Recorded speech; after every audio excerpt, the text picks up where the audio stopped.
Zoom, get hooked up to Zoom.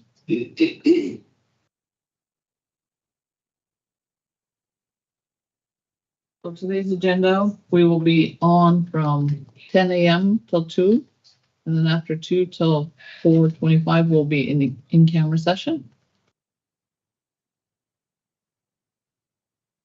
Are there any additions or deletions to the agenda?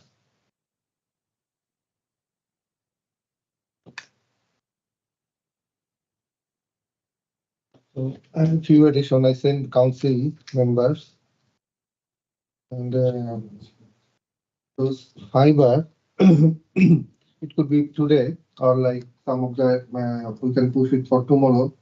So number one is like Councillor John S. Matter. Number two, communication video offered to $65,000 from Todd and Sonic. Council portfolio guidelines. Decide 2025 credit in a general election date. So Ron Loffer, who council have selected for the electoral officer, he needs the election date in order to make the other dates for like. So he needs the election date. Okay. And the last one like monthly council honorarium payment, general guidelines as per elected council policies and procedures.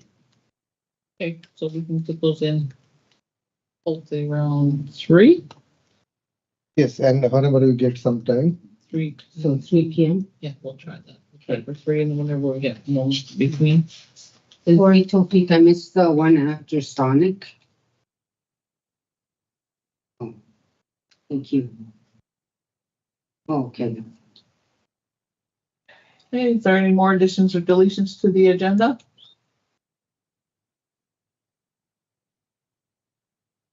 I don't see any, so can we get adoption of the agenda? Moved by Wendy, seconded by Kyle. All in favor? Aye. Agenda carried.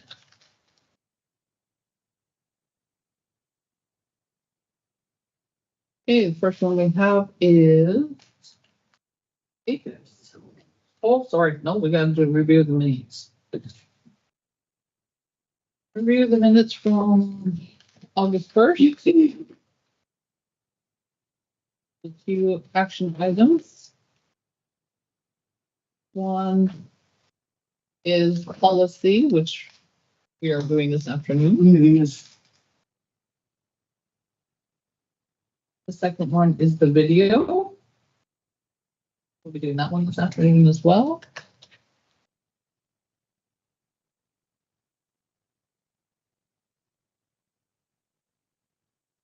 And the DC Museum Association partnership agreement to be the co-host for which has been approved by council.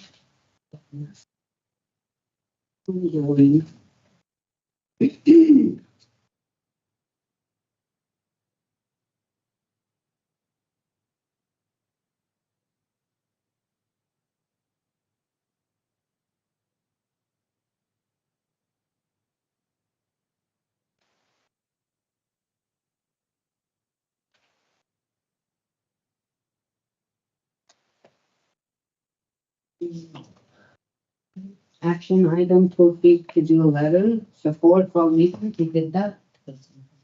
Oh.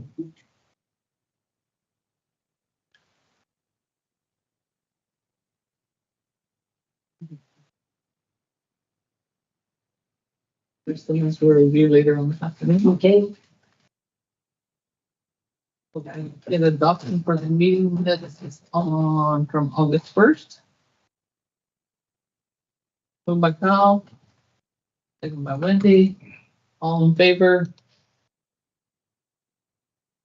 Motion carried. Adoption of the minutes from August 1st. First one on the line is Acres.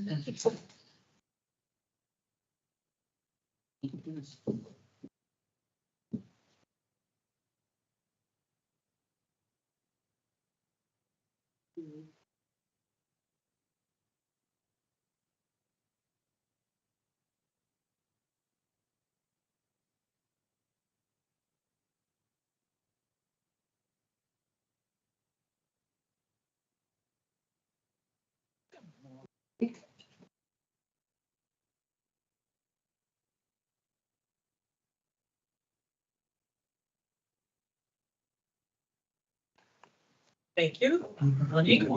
Morning. Alan, how are you? Good. How are you? Well, good to see you. Yes.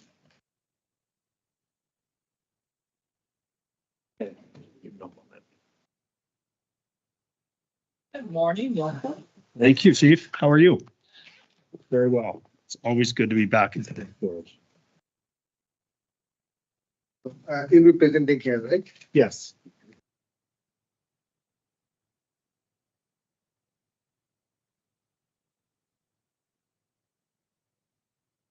Do I just plug into the computer down there, Tofik? Will that work? I could certainly do that.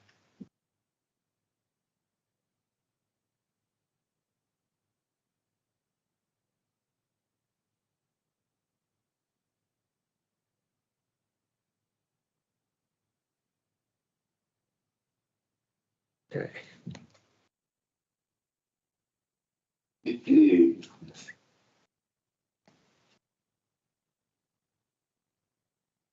Do a round table so everyone knows who's who. We'll start with Alan. All right. Alan Strout, Manager of Economic Development. Tawfiq Islam, Executive Director.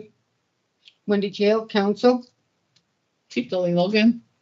Good morning, Nakatosh Council. Barbara Allen, minute taker. I'm Dinah Albrecht. I'm the Director of General Contracting for Acres. And I'm Kerry McDonald. I'm Business Development for Acres. From our Kamloops office, Prince George office, and North. And I look after the best part of my job is working with Indigenous relations. So this is something that I do quite often and I really enjoy it. So And online we have Crystal Gibbs Council. Crystal.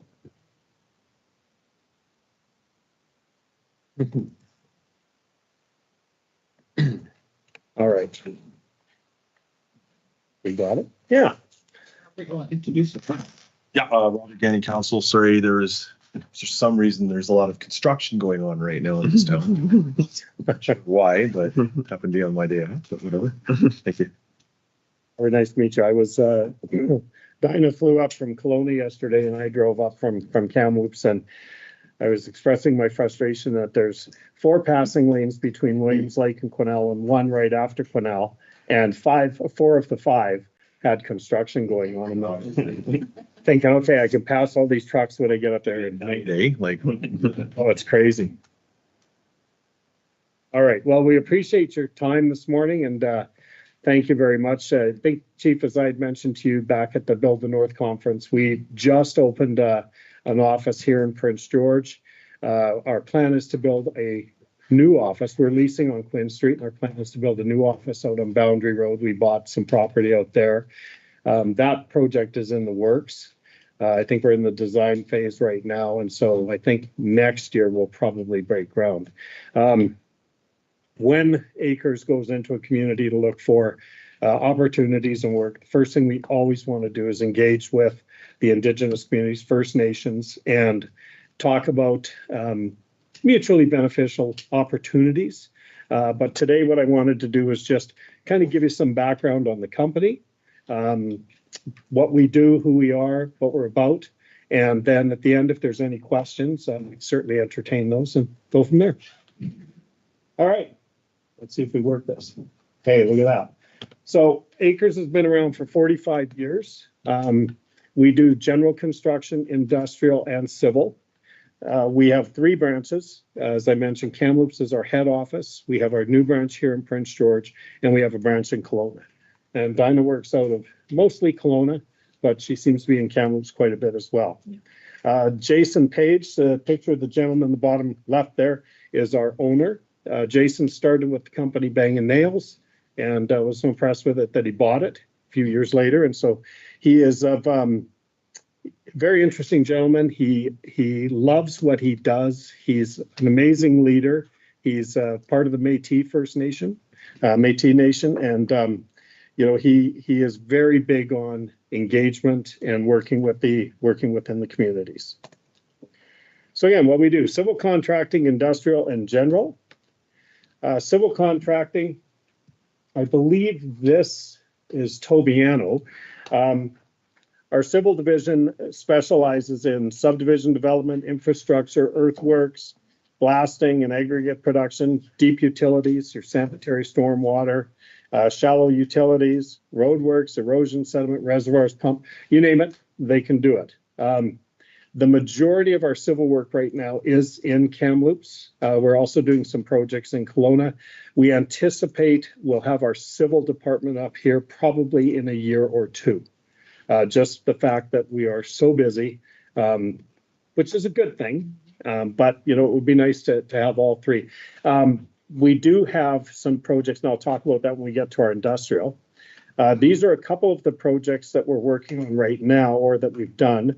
This one here was the North Thompson Shoreline Revetment Project. We did that in conjunction with the Whispering Pines Clinton First Nation. This was really cool. I got out there and had a look at it. One of the things that was kind of neat about it, I mean, yeah, it's riprap and, you know, we want to make sure that we don't see erosion. But there was a company that we used, and I talk about them a little later, where they took willow branches and put them in the dirt at the top of this. And now these willows, just under a year, are starting to grow. So it's shoring up that shoreline even more. So very unique idea, and certainly something that we're quite proud of. This project is Cache Creek water main replacement. This was to the Cache Creek School, and we did this in conjunction with the Bonaparte First Nation. And I don't know, has anybody been through Cache Creek in the last little while? So you see where the bridge is all messed up? Yeah, that's us. We're doing that. we're the culprits. You'll thank us when it's done. And again, and I do mention that in here as well, and that's a project that we're working hand in hand with Bonaparte First Nation as well. So yeah, sorry about that. I actually came up Highway 24. It was quicker for me.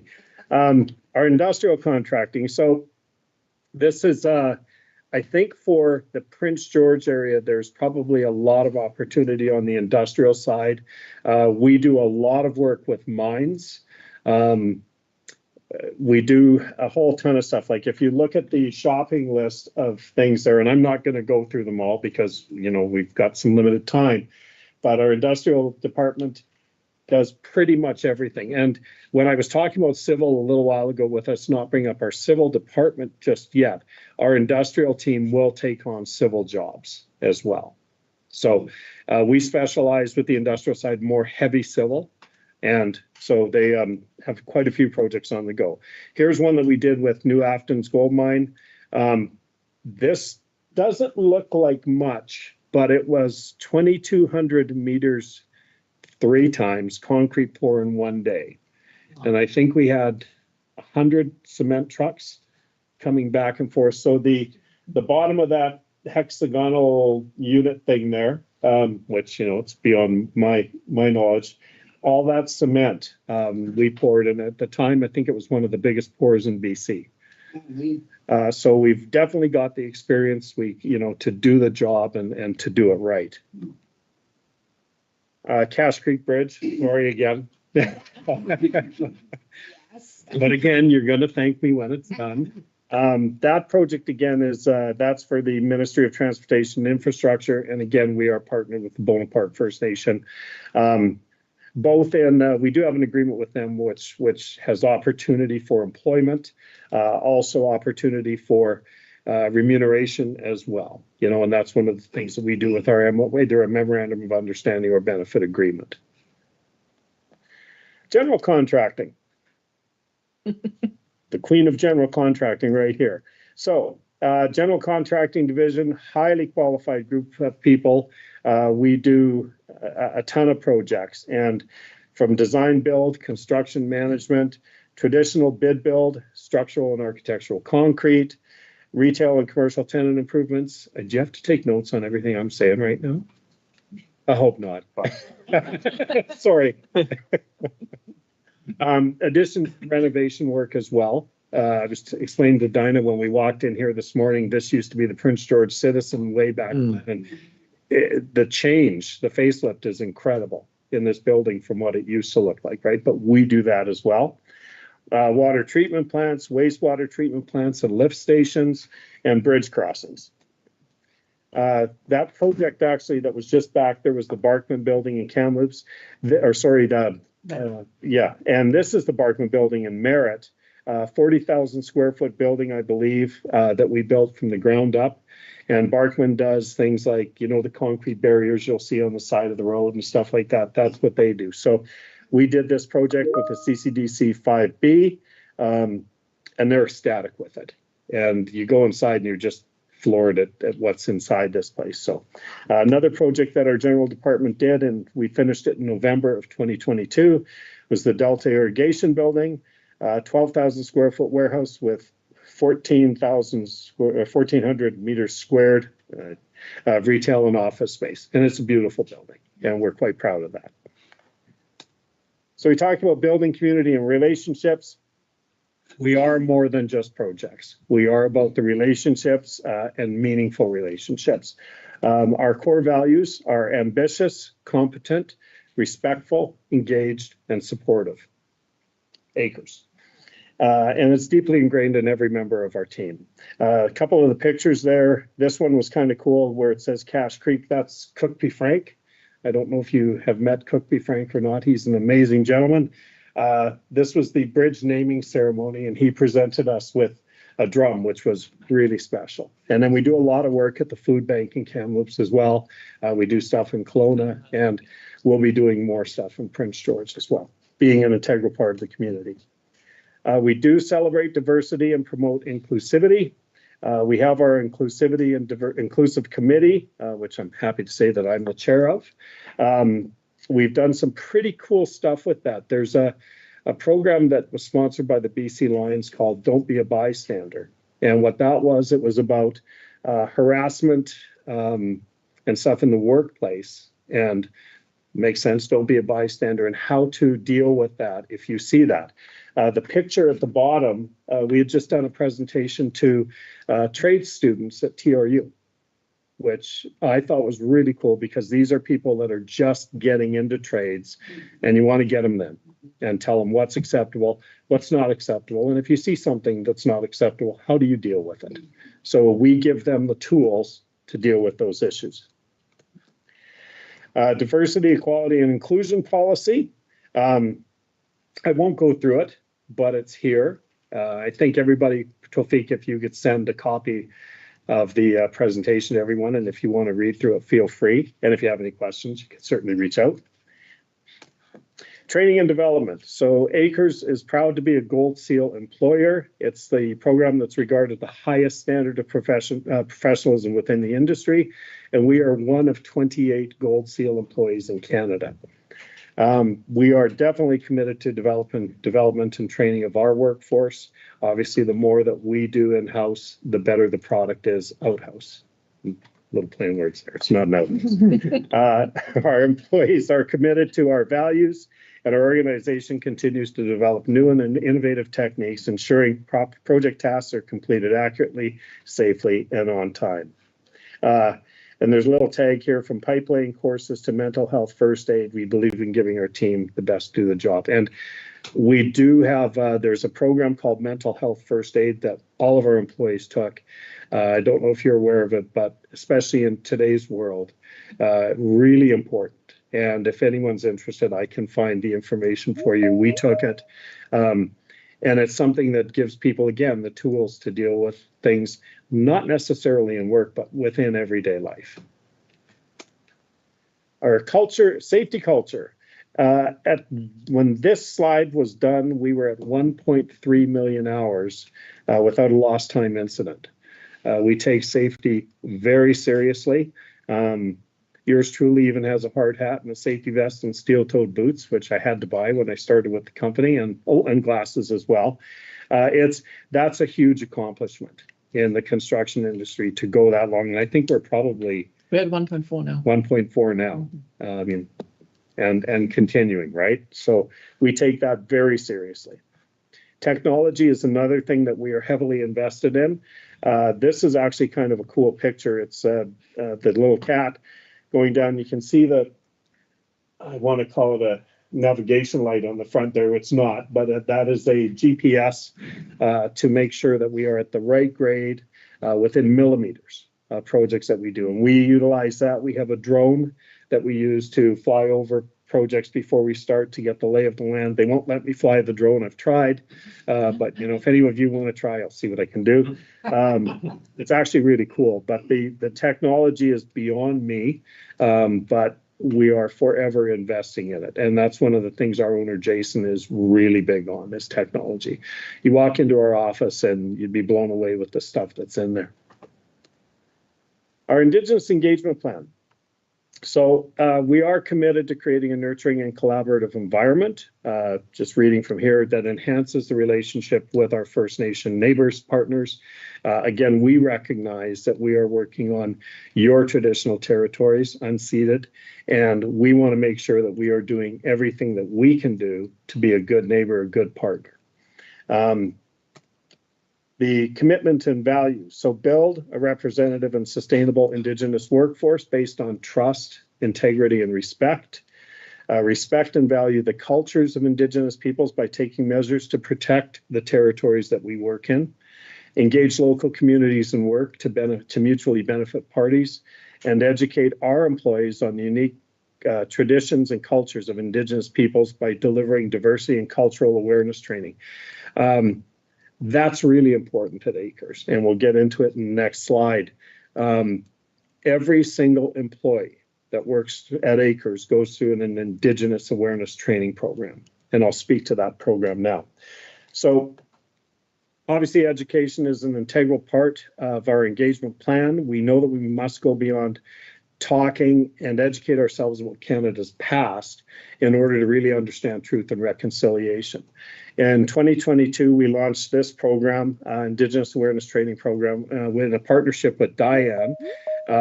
We did this in collaboration with Chastity Davis Alphonse, and she built the program for us. It's an online learning hub that shares traditional knowledge, wisdom, worldviews, and lived experience of Indigenous women. The awareness training video takes, the illustrations were incredible, by the way, that were in this, but the Indigenous training video takes approximately an hour for our team to complete. As I mentioned, mandatory as part of our employee training program. It goes through the following. So pre-contact, creation of the Indian Act, residential schools, truth and reconciliation, United Nations Declaration on the Rights of Indigenous Peoples, and the path forward for Acres, and how we can engage and embrace our differences. Building a representative and sustainable workforce. So we do a lot of training programs with First Nations. Whether it's with TRU, we've done things. We do have several agreements in place with several bands, and we do offer, when we have job openings, we'll work with their liaison to make sure those openings are brought forward, that if people within the community want to apply for those positions, they absolutely can. And we think that's very important. I think our workforce right now on the Indigenous side, I believe, is 8 to 10% and growing. So some of the bands that we work with, of course, Tecumloops being in Kamloops, Canham Lake, Nisconleth, Whispering Pines Clinton Indian Band, the Bonaparte First Nation, Simp, which is Barrier, Nazco First Nation, and Williams Lake First Nation. Engaging local communities. So yes, that's a picture of yours truly. That was in March, I believe. We were at the Nazco Partners Job Fair and had the pleasure of going out to Nazco. And has anyone been out to Nazco? It's a bit of a drive, isn't it? Yeah. The first time we went out, I'll share a really quick story. Having grown up in Prince George, I thought I knew exactly where it was. Where you just go with the Blackwater and away you go, right? Well, wrong.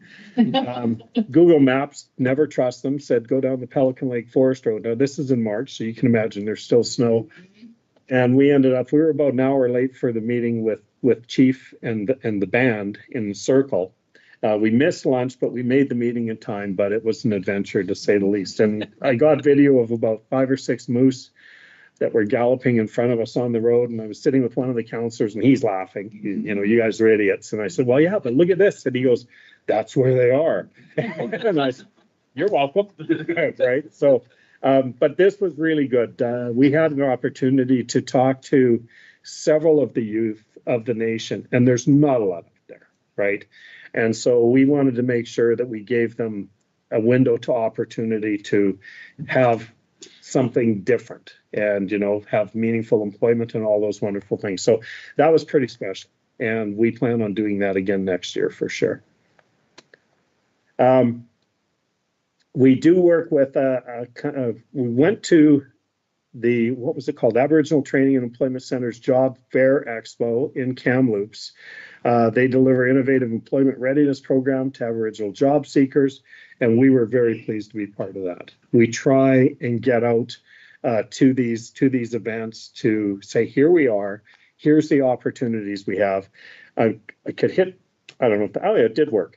You can see on the table in front of Kyle, he's the good-looking guy on the left.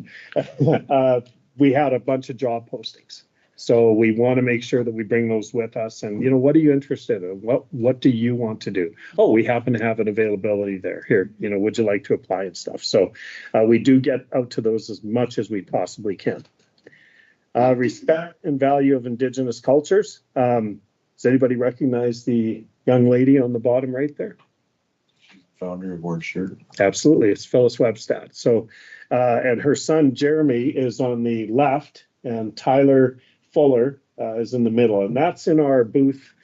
Sorry, I'm about to say this at the Kamloops Blazers games. Hey, I was a Cougar season ticket holder for 10 years, so I've gotten over it. But we've embraced both the Orange Jersey Society and the Orange Shirt Society. And Phyllis is an amazing lady. I have a world of respect for her. And she actually gave me this a year ago, and it hasn't come off. You can see there's some tan line there. And she promises me she's getting me a different one because it's starting to get a little ratty. It's been to Mexico twice and a few places. But we actually have her in September sharing her story with our entire team. Because it's an important story. And, if we can understand the trauma, the challenges, it makes you that much more open to working together and to understanding. So that's coming up. We're also doing on the 24th, I think it's the Every Child Matters hockey game. That's going to be in Kamloops as well. They've got a powwow out front. We're going to volunteer, and I'll be flipping pancakes and a bunch of stuff and having a good time and enjoying that. So we really do get behind this. Ongoing work with the Bonaparte First Nation, as I mentioned. That picture on the left is the water main replacement to the school. There's no picture of the bridge on that one, so we're good there. That is the drum that they presented us, and that was really special. When Cook P. Frank called us up, we were just like, wow, not expected. And you guys know that's a very meaningful gesture, right? It was something else. And then there's us doing the circle dance, which that went on for a while, and I could start to feel it in my knees and thighs and ankles, but it was pretty special to do that as well. So they're a wonderful community to work with. You better make sure you have a bottle of oxygen available. I'm telling you. Actually, it was pretty incredible watching. They had some of the dancers there, and the Hat Creek Ranch, they've kind of taken that over. And so we were at the opening ceremony for that and watching how incredible. I got tired just watching them dance. I mean, it's crazy how much you have to be in good shape to do that, for sure. And again, this is with the Whispering Pines Clinton Band, the North Thompson River Shoreline Revetment Project. The team I was talking about, the Leaf Ninjas, it's kind of a cool name. So they're the ones, they were out there, and I'm like, why are these guys cutting sticks and putting them in the dirt? And I said, well, these are going to grow into willows and shore up this bank even more. And I was out there visiting Chief Ed a couple of weeks ago, and there they are. They're coming up out of the ground, and who knew? It's pretty incredible how Mother Nature takes care of itself and regrows. So that is it. Nice. So I know that it's, I'm not the most, I guess, kind of, hey, black and white cut, this is the way professional. I like doing things like this and, to share our story. We would certainly, Chief, when you were talking at the Build the North conference about partnerships and things like that, we would love to entertain that. We don't necessarily need to do that today. We can do that if you guys deem fit that you would like to to talk about that with us, we are happy and more than willing and able to do that. Okay. So Kenny, I have a few questions. So number one, you mentioned that you have 3 locations, right? Yes. So Prince George, Kamloops, and Kelowna. Kelowna. So how many total? What is the total number of staff? We have, I think it's 140 or 150 staff right now. Right now. Okay. So and in Prince George particularly, how many staff you have? We have 1 full-time in Prince George, construction manager. And as we get opportunities, as we start building things, you'll see us ramp up our office here in Prince George. It's supported quite a bit out of our Kamloops office right now. It's baby steps, right? We could parachute a team of 20 or 30 people in here, but it wouldn't make sense until we start getting projects and start boots on the ground. We actually just signed a project in for now. Yeah. Okay. So that will be staffed out of Kelowna. We're flying in and out for that. But if we sign on more projects, we will get people here because it's much better for us to have boots on the ground, of course. So Fly out all the time. in your presentation, I saw that you do wastewater project as well, right? I'm sorry? Wastewater. Oh, yes, Yes. So on our industrial side, yeah. we had a RFP, so it happened like a few months back. Did you participate on that? I don't think we did. I don't think we saw it. How did it come out? Came out like, so what is the process? Like, Did you, little bit, something like this. so did you do it by invite yourselves or did you do it through one of the bid sites? Which side? Okay, so I'm not sure if our team would have seen that. If they come to me, then I make sure our team gets them. There's several, there's Bid Connect, there's, Building Connected, BC Bid. yeah, We're basically on every platform. Yeah. We might have just missed that one. All right. My next question is like, so you mentioned that you have a partnership contract with some other First Nation. yes. So what type of contracts are there, partnership contract? So what we're doing right now is it will either be a benefits agreement or an MOU, which are very close to each other. MOUs can be for specific projects. With Whispering Pines, for example, we have an MOU that covers both the revetment stuff we're doing a multi-use path for them. So we have all that included under that. We have NASCO, for example, is a benefits agreement. So that would be any projects within their core territory. And they're kind of 2 levels. So you will have, if it's project in the core territory that the nation brings to us and says, you're going to do this. We're not going out to bid. We're going sole source. There's a percentage level of revenue, and they're always negotiated. Percentage level of revenue that goes back to the nation. Obviously, there's employment opportunities, things like that. If there's a project within your territory and we say, we want to bid on this, but it's not a project that's coming from you, but you write a letter of support saying, we support Acres in this process. There is also remuneration that comes back to the nation on that as well. It would be less than the sole source opportunity. Yeah. And again, beyond the financial aspect of it, it is the hiring, it is the training opportunities for band members as well that are written right into these agreements. Yeah. You mentioned bridge, like what do you? You mean the Cass Creek one? So we do. Do you like have like do you build a bridge from beginning to end?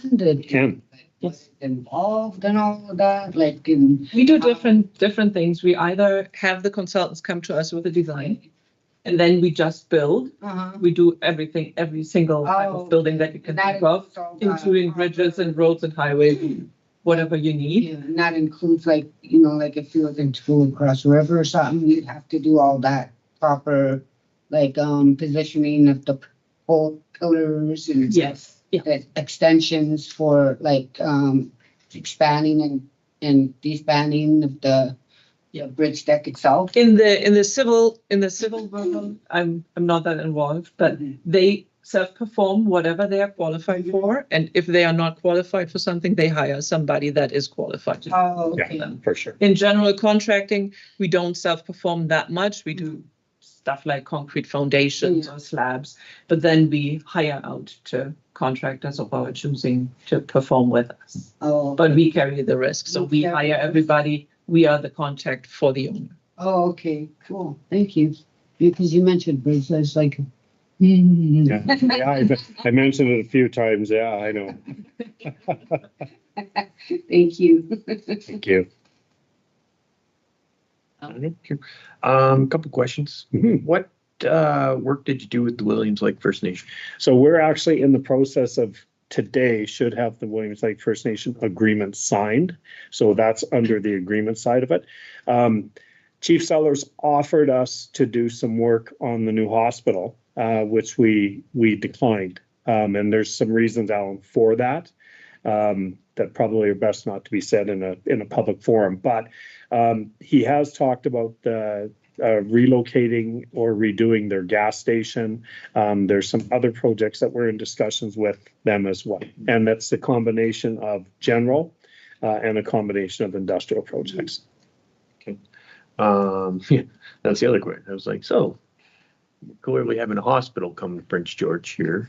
Yes. And I know that hospital construction is a highly, highly specialized thing. Yeah. That there's like 6 companies in the world that build hospitals or something like that because Yeah. of the, It depends when you're talking about the hospital and the opportunity.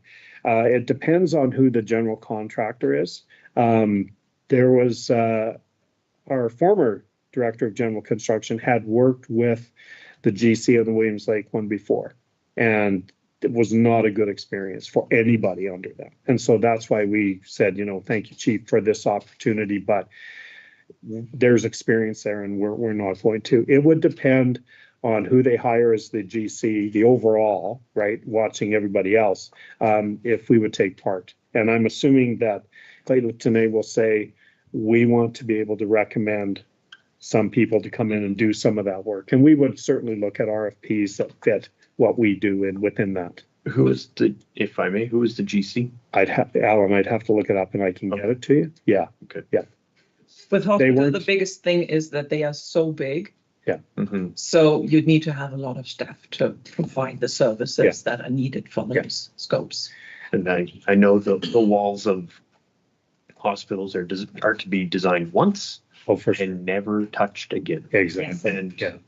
so I'm like, I understand all the piping Yeah. that's in those Oh, things. for sure. Just so you know, the GC that was doing that one was not a BC company. No. They were in Alberta. Even that's surprising that there's a Canadian company that does this. Yeah, there's a couple. Okay. Yeah. What is your relationship with All North Consultants? We do a lot of conversation. We do a lot of work with All North. We've had feasibility studies on projects that we're looking at that All North is involved with. We've met with them here in Prince George, certainly down in Kamloops and Kelowna. So we've got a solid relationship with them. Okay.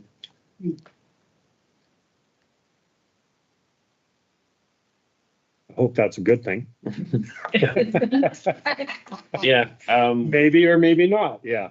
We just finalized an agreement with them Oh, good. like 2 weeks ago. Yeah. Or a week ago or something like that. So, yeah. And how it kind of works is because they're such a design, like they're the very tip of the spear for most Absolutely. things. Yeah. Right? And with the idea of them being the point and then everyone else funneling in behind. So we have, hydrovac,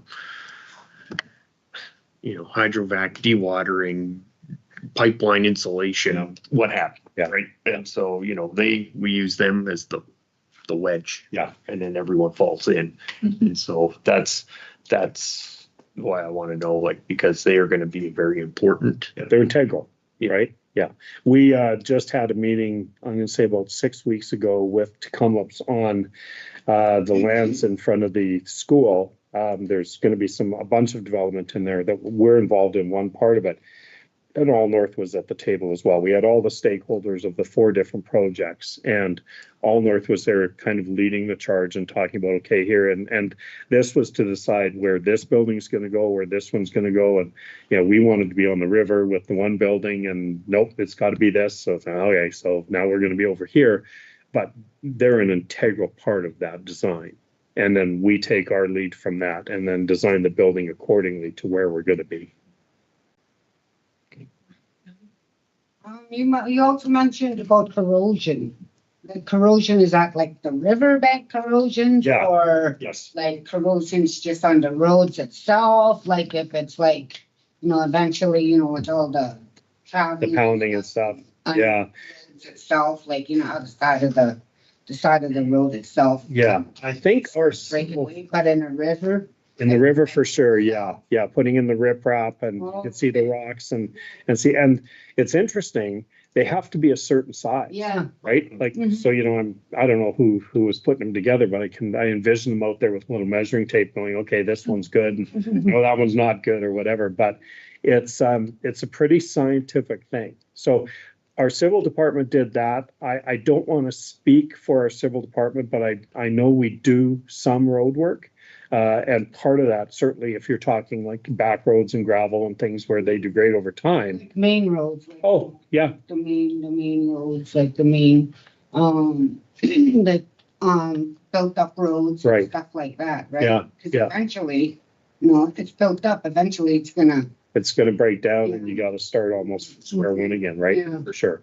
We have been involved in work like that. I know there's a project right outside of Sun Rivers, where you come onto the highway where they're gonna be widening, and we were looking at that project, but there was a lot of risk that was involved with it, and I won't get into it, but there was that we decided we were not gonna bid on it, but it was something that we could do, and that was putting in another lane, redoing all the foundation, redoing the blacktop, all of that stuff. So yeah, we can absolutely the do. reason I asked about corrosion is because on the reserve, on the south side, it's starting to break away like the banks is. Oh, okay.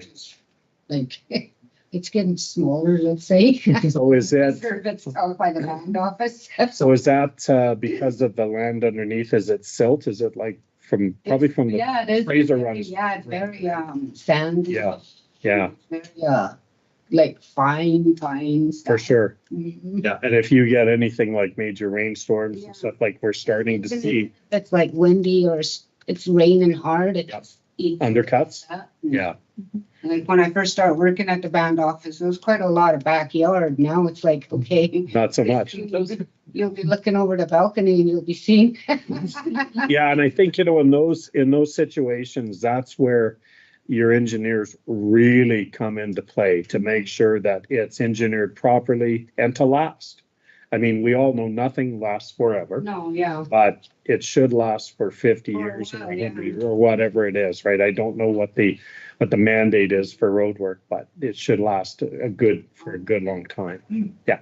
Hey, thanks. I'm just curious. Yeah. Just wanted to hear yours. Thank you. Cool. Any other questions?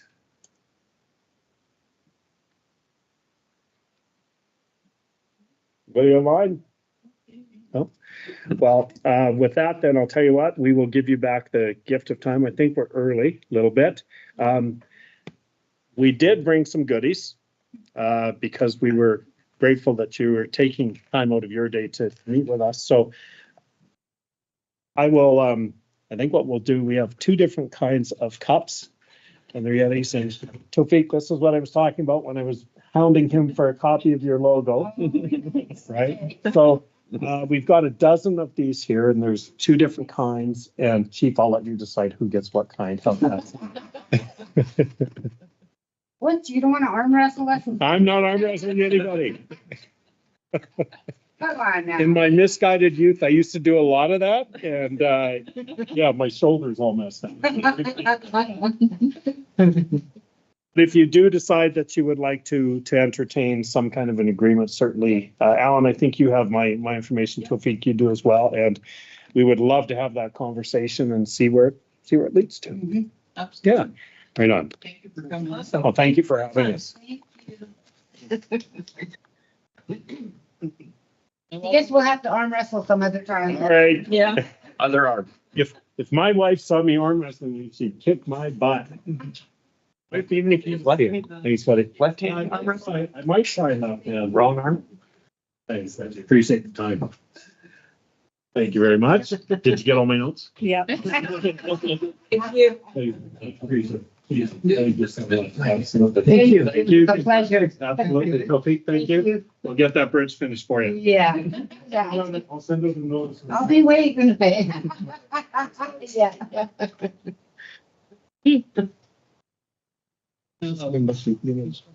Yeah, that was it. I mean, I think like, that opportunities they are doing it like benefit agreement, probably we can consider, council can consider for that. But Yeah. the project, there are two things. First is they're a construction company and we have a few construction coming up. So if we put it in the bid, right? If they're successful rate, be bigger, automatically they will come up or not. Mhm. But this benefit agreement could be a good thing for the land. Yeah.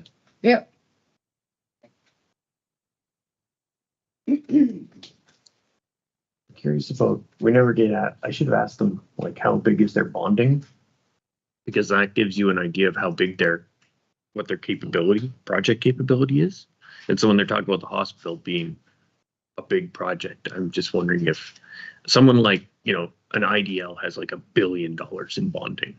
Whereas, and that's how you can kind of size construction companies. So if there's, let's say 200 or 500 or something like that, then you could kind of, and I'm just curious to know, with them sitting up in Prince George, that's a good thing.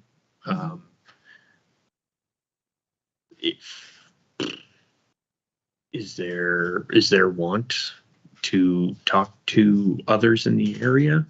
I don't know what everyone's past experience is. I'm pretty sure WIC has been blacklisted from what I recall in the early days. But just, do we want to, I don't know, just throwing it out there. I'm like, you guys seem more than capable and more than engaged Yeah, they are. than most.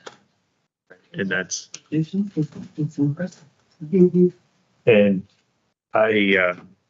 why I asked about the Williams Lake, because I have a good relationship with their executive director. We worked on Enbridge together, and so I would give her a phone call and say what she thinks of them, because I think that they've Is it Courtney? Courtney, yeah, Okay. Courtney Cook over there. And so just so I'd like to talk to her just to see what she thinks of them, especially although they've only just started. That's the only downside. So I don't know. I put noted Bonaparte on here, and I wouldn't mind phoning them because they've actually done projects to see what that's like. So just to get some outside third party reference. But I mean, if I don't see any problem with them other than I'd say, come back in a month after all the legwork's been done on who they are and what they do. Because there's probably someone in this council too that have connections with other nations as well with their leadership. So maybe in a month, come back and discuss a little bit more, see where we're at. see if anyone has. And the fact that they said they had a bad experience is, I think that's really good that they were straight up about that. They're like, no, this did not go well for who knows why. It doesn't matter. But the fact that they admitted it is a thing, because most don't. Well, they were so honest, right? Mhm. They were like going with whatever they had in their slideshow there, and that's pretty good too, to be that bold. Because we're looking at, the hatchery coming up. Only thing is with their civil works, there's a lot of companies that we're partnered with that have yellow iron, which is not uncommon. I mean, Falcon does that. Tybo, if you want to go down that far, but that's common. Like everyone, all nations does that. But if it was more just strictly construction, that would be. Are we still streaming here? That would be something, because we don't have a real, I was a little bit curious when they mentioned that they hire a lot of subs. So I'm like, are they a a middleman or are they actually doing the work?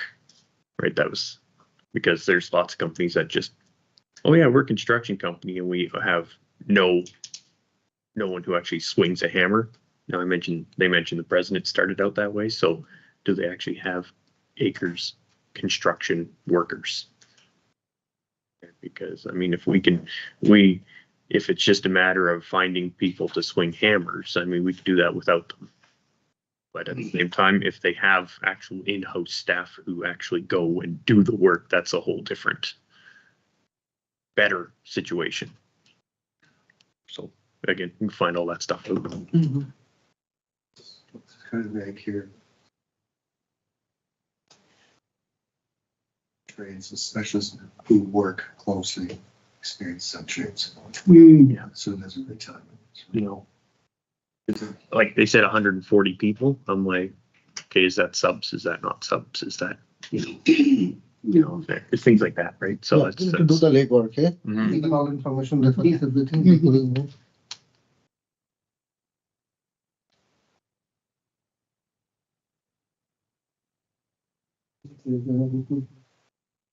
Yep, so next would be a break for 10 minutes.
And the first one we have is economic development, Mount George Wind Project. They're gonna be looking, it's like, Oh, 11, yeah. Hey. Do you have a couple things? Yeah. Oh, We can do one thing. Okay. So, that was like this public session. mhm. So, council portfolio holder guideline for credit in a first session. So, council decision in last council meeting was to send it to the lawyer for waiting. So I sent it to the lawyer and I told them Is that, this in camera? uh, Not in camera? not in camera, it was in public. Okay. So, I sent the email that we have prepared a draft council portfolio guidelines and presented to council on last council meeting on August 2nd for approval. Council advised to get it vetted from you and it should be aligned with elected council policies and procedure, which is attached here as well for your ready reference. Please see section 7.12, page 23 and 24. So, the lawyer responded that us back, waiting. So the exact email is like, hi topic, please find attached a revised portfolio along with a very short explanatory memo. This is a well written document, only a few small suggestions. So they blacklined it, so we changed it accordingly. So let us know if you have any question or concern, happy to discuss. So actually their memo is here too. So that is and the right version outlined here. So I'm just submitting it for council approval. Should I?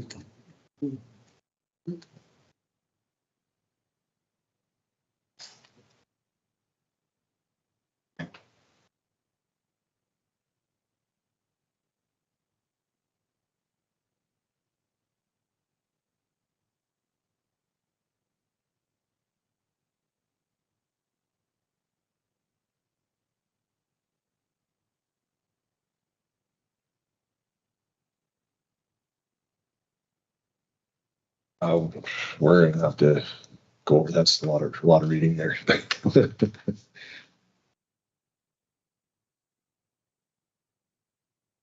Something we can wrap up in 5 minutes, I don't think. And the memo they gave it is like a very short memo, what are the changes? Mhm. So the memo is stating that we have conducted a review of the draft council portfolio holder guidelines. Please refer to the attached revised guideline without track changes and comments. We have only a few minor suggestions as summarized below. Replace the phrase administrative service department area with a defined term portfolio and use portfolio throughout. This simply makes the document more clear, consistent, less wordy. They changed it already. A few comments regarding the clarification around chain of commanding and reporting, they changed it accordingly.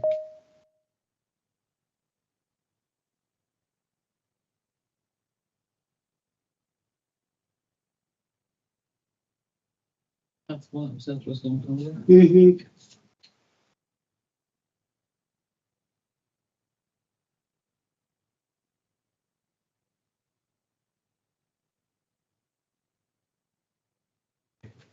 So there's gonna be 3 or 4 of them. Greg, Sam, and one other guy. Just like.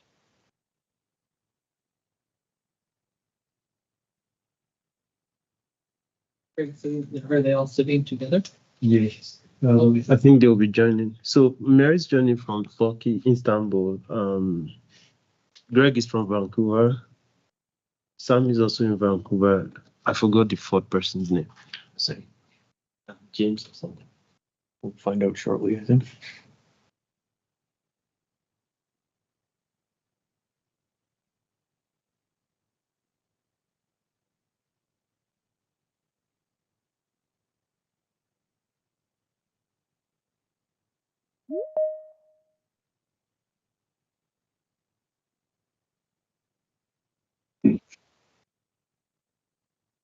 Okay.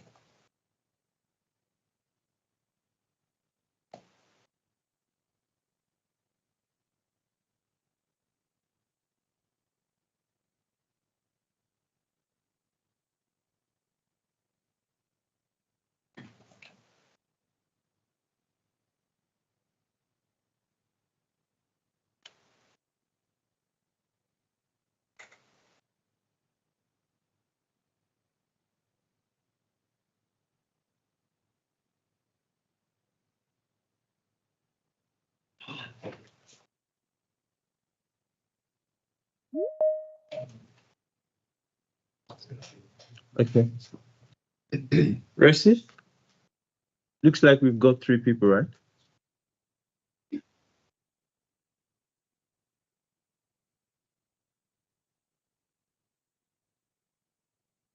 Should start. Yeah, maybe we should start. Because I kind of feel like there's 2 in one room too. Okay, you can admit them now. 11:10.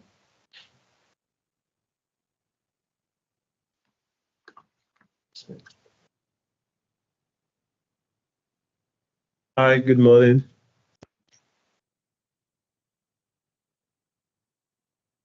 Good morning. Yeah, good Morning. morning. Morning. Good morning, welcome. Just to let you know, we do live stream out to our members. And we'll start with a roundtable. We'll start with Alan. Alan Strout, Manager of Economic Development. Robert Gagnon, Counselor. Tawfiq Islam, Executive Director. Wendy Jail Council. Chief Darlene Logan. Kyle McIntosh, Counselor. Barbara Allen, minute taker. Binga Hayashila, Natural Resources Manager. Council online. Joshua. Crystal Gibbs, council. Sorry, I couldn't. Crystal Gibbs and Joshua Seymour on council. So to Greg. Greg Sinnell, consultant to Ilani Energy.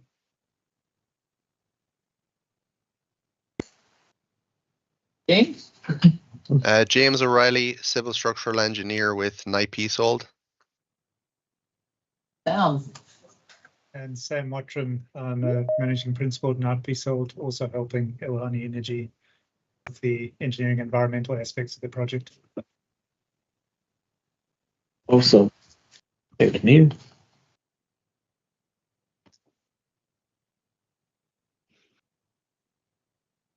Sam And Mia Mark. just joined us as well from Ilani Energy.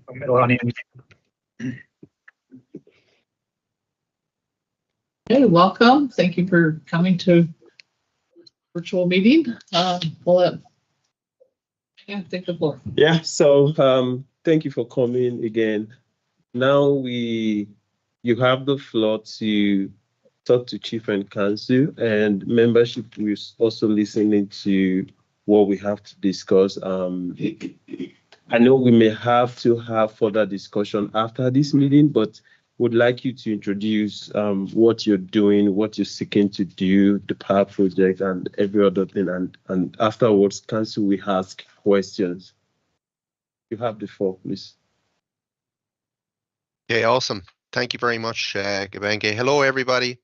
So I'll just provide a little bit of context first, and then Sam has a presentation to give you guys an overview of the project. But broadly speaking, we want to engage with you guys on this potential for a wind power project. And we think that your region has great potential for energy distribution to strengthen the grid for BC Hydro. And really the objective of today's discussion is to get your thoughts on and level of interest in this type of a project and the type of impact that it might have on your community and traditional territory. So with that said, we are on a very tight timeline with BC Hydro scheduling requiring us to send in a form in September to show that we have an agreement in participating in pursuing this project further. So with that said, I'll hand it over to Sam, and if anyone has any questions along the way, just raise a hand either virtually or in the real world, and we'll figure it out.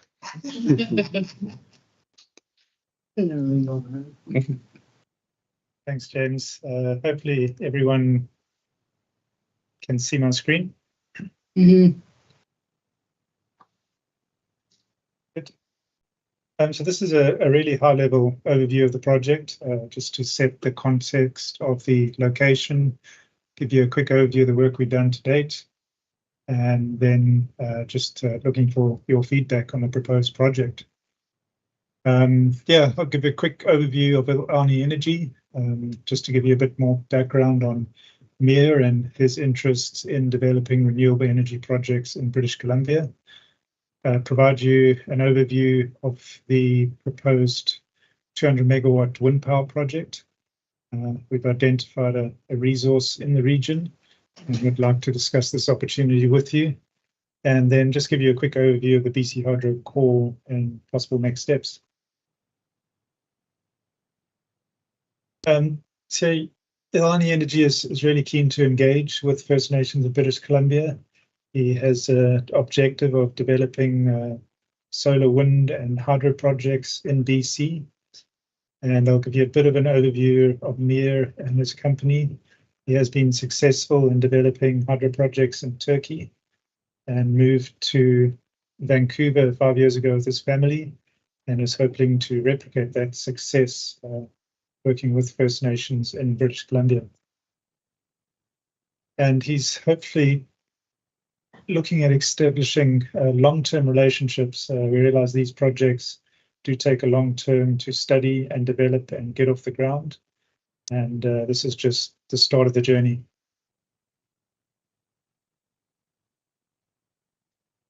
Samir, do jump in here if you would like to add to this, but I'll give a quick overview to start. Mir, picture of him on the right there at one of his creeks. Started his company in 2003. He has 2 operating facilities in Turkey at present, and another 500 megawatts of hydro licensed in Turkey that is under development. In British Columbia, he has identified a number of potential wind resources, and this particular project we're chatting to you about today is one of the more interesting ones. We think it has great potential.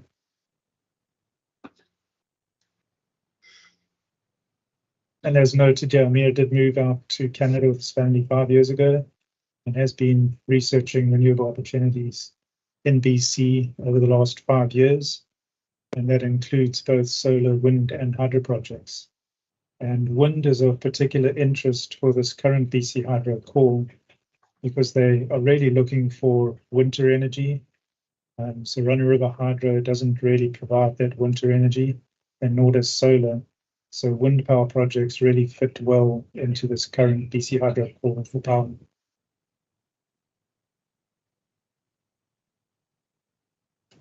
I think I've provided Mir's details if you want to follow up with me directly afterwards, ask questions later. You've met James and myself. We both work with Mount Peacehold. I've been with the company for 25 years. We've been involved in over half the renewable power projects built in BC to date. Most of those have been Runner River Hydro developments. And really enjoyed working on those over the last 25 years.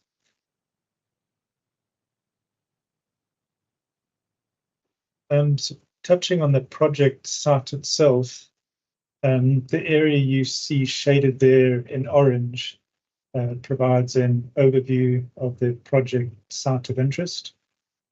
One thing to note is that the area noted here has the potential to generate 1,000 megawatts of power. And so we'll be looking at focusing on reducing that size down to about 20% of the size. And that will be driven by inputs from yourselves in terms of traditional use, archaeological and other sensitive areas, as well as other environmental considerations.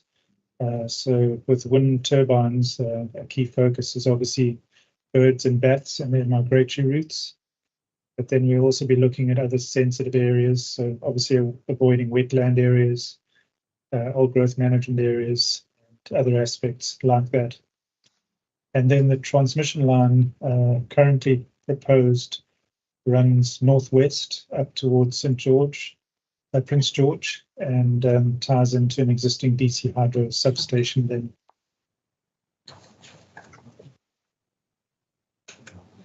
So this provides an overview of the proposed transmission line route. Again, we still need to do a lot of work to refine the alignment. to minimize the impact. So the route is shown in purple from the shaded area we identified before, running north to a point of interconnection at the BC Hydro WSN substation. This would probably be a 230 kV wood pole line running in that direction.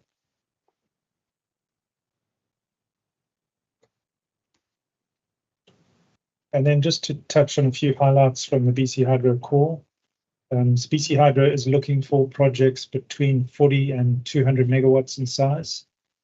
They're looking for a total of 3,000 gigawatt hours. So if all 3,000 gigawatt hours were wind projects, they'd be looking for about 1,000 megawatts of power in total. They're not looking for small projects. They want utility scale projects, but they're also not looking for a single 1,000 megawatt project.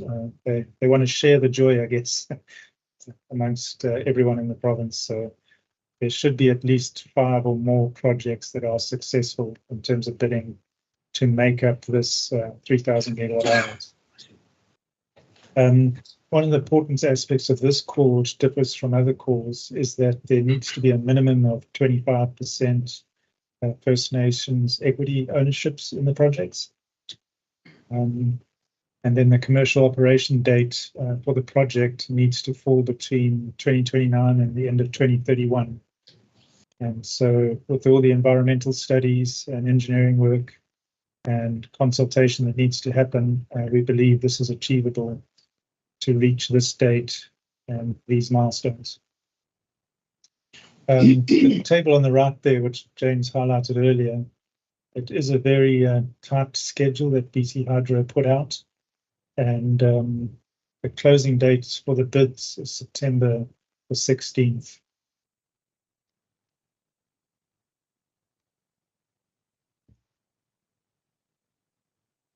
And I believe James has shared a draft memorandum of understanding with you in terms of advancing this project, and would appreciate your thoughts on that memorandum of understanding and just gauge your level of interest in proceeding with this project.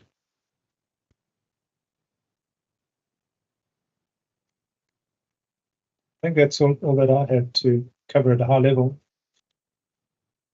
Just open it to the floor for questions now. You mentioned that BC Hydro, like there's a time frame with BC Hydro, and that's like exactly a month away from today. Like, you know, if you don't have that timeline met, then what? Then we can't enter into this year's call for power. Okay. So are you working for BC Hydro or partnering with them, or just a separate kind of thing that you're trying to get done for your company versus? Yeah, this would be an independent project that would bid into BC Hydro to try and win a 30-year contract to supply power to them. Oh, okay, I see now. Yeah. Thanks. Yeah, so with this call, it would be a partnership between Ileana Energy and yourselves if the project went forward. Okay, I see. Thank you. I have a couple of questions, and I know Helen has to, from the financial aspect of things, but let me start with, so the interconnection transmission line, how long is that? It's just over 30 kilometers in length. Is that right, James?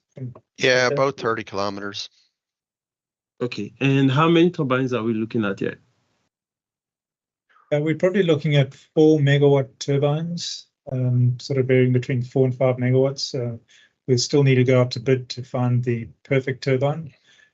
So if there are 4 megawatt turbines, that would be 50 turbines to make up the 200 megawatts. Okay. Is there any specific reasons why you're going for 4 to 5 when there are higher more powerful turbines that can limit the number of turbines on the landmass? I'm just curious to know. Yeah, it's in terms of economics. So at present, these ones for the 4 to 5 megawatts fits in the right range for the wind speeds and the type of terrain that we are dealing with. With these turbines being proposed up on the mountain ridges, we need to build access roads to get up there. And obviously, if you try and go for a 10 megawatt turbine, the blades and everything else just gets so long that it gets really difficult to get them up there. What we're seeing is that those 10 to 15 megawatt turbines that I think you're referencing, those are really for offshore applications. So they have specially designed ships that'll transport these turbines out into the ocean and erect them up in the ocean. The 4 to 5 megawatt is the good size for on-land developments. Well, I guess we can talk more on that off camera, because I'm aware of a similar project and around there, and they will be using 8 megawatt. 8 megawatts, yeah. Yeah. I'm just looking at reducing the footprint of the turbines when such that we can still achieve the 200 megawatt, but then possibly reducing the footprint on the land. But we will talk about that more. So in terms of the area itself, and I know we've discussed this with Mayor in the past, so it's a caribou habitat. And just to get your thinking, what are you thinking already about that, if knowing that it's a caribou habitat? Just want to know what you're thinking. Yeah, so we I guess that's why we started with a really big study area. So we could narrow it down to an area that's only 20% of the size of what we've shown to try and minimize any impacts to caribou. So hopefully we can find locations that limit any impacts to the caribou.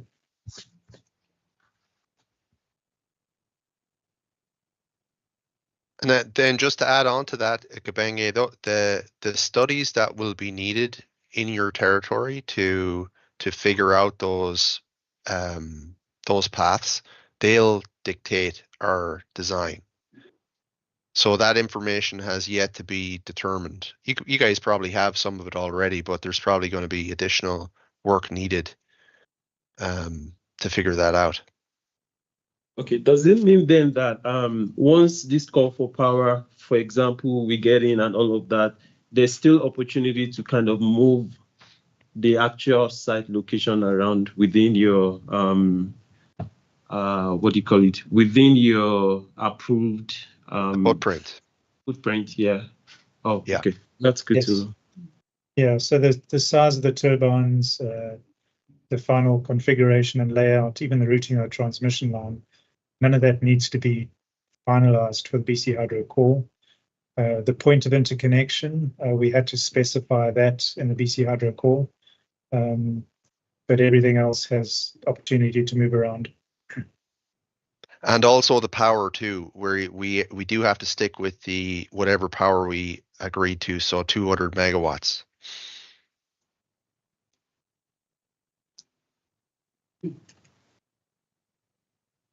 In terms of investment dollar, how much are we looking at here? We're still working on the detailed financial model, but it's probably about $800 million in that range. Maybe a little less with a shorter transmission line.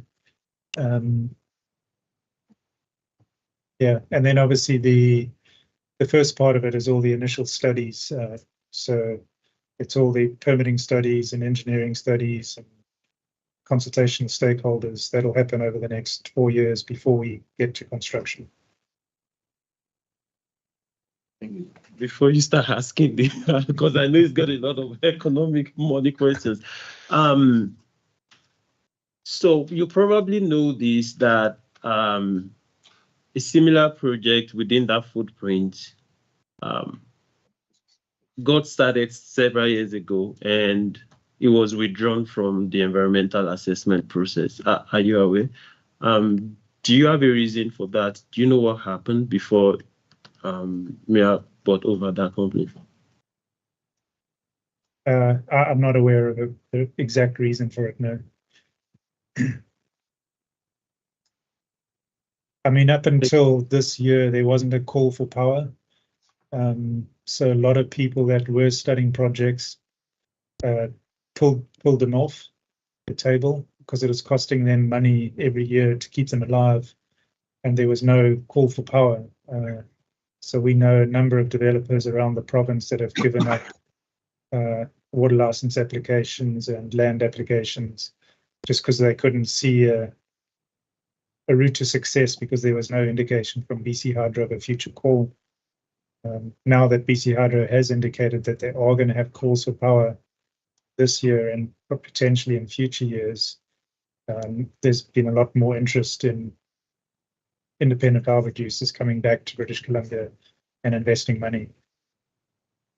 But I'm not sure of the exact reason why the other company pulled out. Thank you. Okay. Of the $800 million capex of this, how much are we expecting to be debt compared to equity? At the moment, we're looking at a 80-20 debt equity ratio. Okay. I mean, we have worked on projects where we've been able to get 15-85 and others that are 25-75, so it's in that range. Greg has developed a number of projects in BC. He probably has a good feel for it as well. But Greg, is that sort of numbers that you've been seeing as well? Yes. 80 would be a 80-20 split would be a good reasonable start. It all depends on the lenders, but typically that's where they've been at. Sometimes they'll go above 80 after construction's completed, but until construction's completed, and by then, of course, you got all your money invested, you're usually 80-20 is a good round number. Okay. Now, I'm imagining we're all familiar with the Canada Infrastructure Bank. Okay, so, looking at an equity, so having $200 million of equity at 25% of that would be $50 million that we would need to come up with, of which we could have CIB cover 90% of that, which is $45 million, so a $5 million outlay.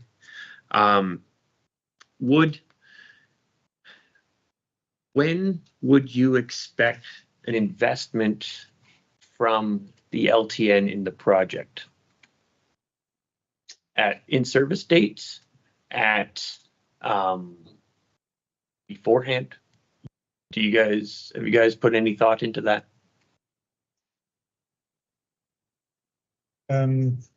Yeah, Greg or Mia, I don't know if you have, but we haven't nailed down that. Obviously, for all of the high risk early stage investment, Ulhani's going to be putting that forward. So there's obviously the bid security, the environmental studies, and all the other aspects that need to get going, which Ulhani Energy is putting forward. So I guess I'm speaking for Mia here, but we probably see it once it gets to the construction phase. Yeah, if I could make a generalized comment, there's seldom that a debt funder will come in with their monies prior to the equity in. Occasionally they'll share a bit, but virtually all the equity has to be in before the debt starts. So normally the proponents end up with that equity going in gradually as the start of the project goes. And if the construction of the project's 80%, but usually it's higher. But let's say it's 80% of the project. That means that by about the time of starting construction, you have to have all your equity in. So the question is the arrangement between yourselves and Muir as to when you start putting equity in. But you know, for a when does it have to be in? It's really the start of construction normally. Okay.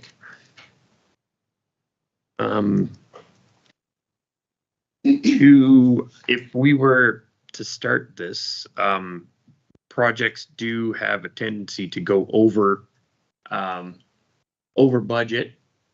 That's just a vast generalization here. The construction risk attached to something like this being not insignificant, just the nature of the beast, I'm afraid. I would be a little bit concerned about dilution or a cash call on the LTN for this project. And because that's why I asked about when investment needs to happen. Because if it's at in-service date, then all the construction risk is gone. Right. And that is definitely concerning. Because A, we'd have no control over it. B, we'd have no recourse. It would either face dilution or come up with additional money. And so I just want to know if anyone's thought of a plan around that, if there's been anything thought of around that as well. In terms of the fine details, no, not at this stage. But understand your concerns. Yeah, we obviously with hydro projects and geotechnical risks, yeah, we need to build in adequate contingencies. With wind turbines, there's a little bit more certainty around it because there's less to go wrong, I guess, with the wind project compared to a hydro project. I mean, Greg's been very successful in developing hydro projects over the last 30 years in BC, obviously been through this process. We do build contingencies in to the capital cost estimates, and then same with the construction schedules to try and mitigate that risk. And what a lot of financiers will look for prior to going into construction is potentially even an EPC lump sum fixed price. So that's another way of controlling the costs. So we have done that on some of the bigger projects we worked on in British Columbia to give cost certainty both to yourselves and the investors. Okay, thank you. The interconnection cost of the transmission line from the project to what I believe is Williston substation near the city of Prince George, is that in the $800 million capex as well? The transmission line is in the capex, yes. The BC Hydro is currently studying what network upgrades and interconnection costs will be associated to the project. And we expect to get that number later this month, I think, James. So we'll be getting that number from BC Hydro later this month. Okay. But a unique issue about this call compared to other calls is that the BC Hydro side of the upgrade costs are being borne by BC Hydro, not the proponent. So the proponent has to get the power to the Wilson substation, but it doesn't have to absorb the costs of BC Hydro being able to accept that power at that point. And that's a difference from previous calls that BC Hydro has made and was one of the highest risks that proponents got, because BC Hydro would only give you a very rough cost estimate. So that's not in the project costs for this particular project, which would have been in for others. Yeah. Okay.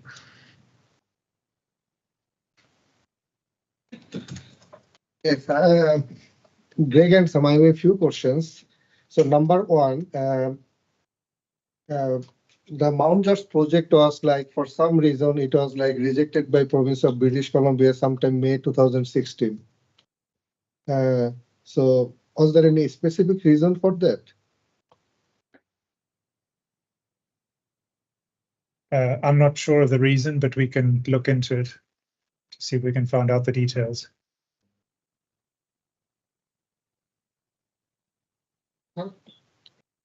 So why this area?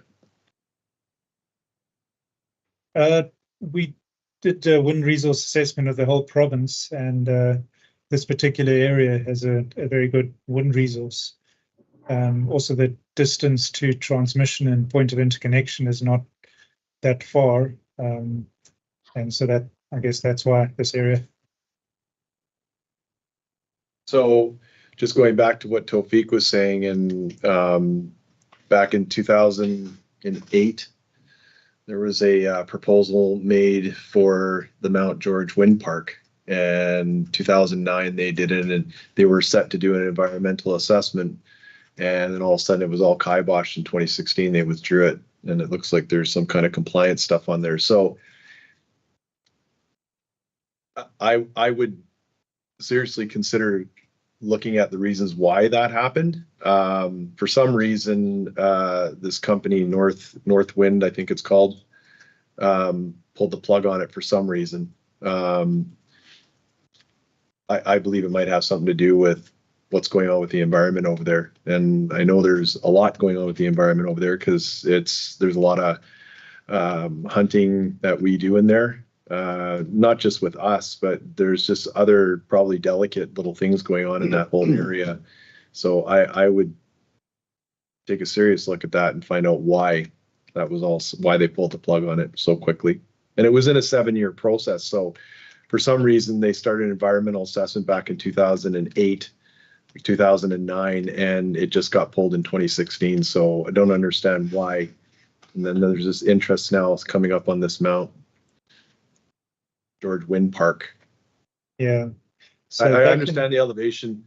I understand the elevation heights and stuff like that. Like I get it's like 9,000 feet up, and that's probably a really good thing for wind. What else is hanging around there too, right? I think the fella in the corner there, Mirha, was talking. Were you trying to talk? You're just muted, it looks like. Yeah, sorry.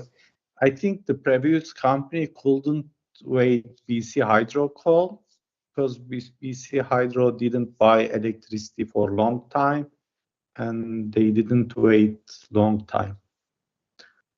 Yeah, the last BC Hydro call for power was the Clean Power call in 2010. It closed later than that, but the call was in 2010. So the start of their work in 2008 would make sense. By the time they got to 2016, BC Hydro was still saying that they weren't putting out another call until after 2030. And then I guess 18 months ago, BC Hydro did an about face and said, well, we've changed. We're going to have a call in 2024, which is a lot earlier than 2030. So if you were sitting there at 2016, I'm not saying that's why they abandoned, but it would make sense in 2016. You'd be sitting there going, you know, I tried to make this call, wasn't able to get there in the 2010 call. And then we don't know when there's not going to be another call, but it's BC Hydro saying 2030 plus. And so that can weigh on people's decisions. Thank you. Sophie? So what I heard from Greg, that you are still developing the business model, right? And there will be some equity for the First Nation. So you mentioned a ratio 80%, 20%. So is that the ratio of distributing the equity, like 80% for Mount George and 20% for the. Is that what you mentioned there? No, so there's two different things we're talking about. So the 80-20 debt, that would be a total of 20% equity by both parties and 80% debt financing, so from the banks. In terms of the equity participation, that's a separate arrangement. So if it's 25-75, it needs to be a minimum of 25% by First Nations, but it could be higher. Yeah, so just to give the quick numbers, your equity requirements of 20% on $800 million is $32 million. That's, have I done the calculation? 320 million, sorry. No, what is it? 20, it's 160 million, I'm sorry. So the 20%, so the total equity requirement is $160 million. Of that, if the LTN was 50%, let's say, just to pick a number because it's easy to multiply it, then you would need 80 million and Ilhani Energy would put in 80 million. If it's 20% less, it's you can go through the numbers, but the key number is the 160 million of total equity required. Okay, so if the First Nation goes for 25%, that will be 25% of 160 million, right? That's correct. Okay. So now, I think I'm right there, Mir, aren't I? I'm just that's how I've always seen these deals structured before, but I haven't talked directly on Mir, but yeah, it's right. That's right. But I think cost will be less than 800 million. 800 is very high. We can say it's maximum, but. So, that's right. Do you have any arrangement of with Canadian Infrastructural Bank yet for the financing this project? Have you made any arrangement with them, with CIB? No, we haven't made any agreements with CIB. That's really the agreements between First Nations and CIB. Okay. We have participated in numerous of their information sessions and understand what they prepared to offer. But we haven't been in any discussions directly with them for this project. Robert, here. You do me a favor, can you pull up your screen again with the boundary of the proposed site?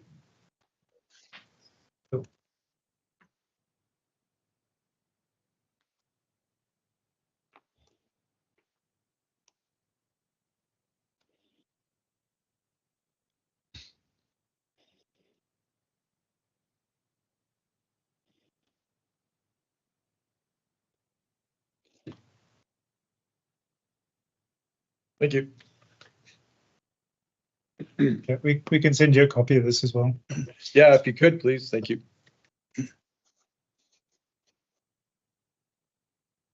So, my last question is like that when you prepare your business model, so will you be including the financial implication for the 75 and 25% of the equity there as well?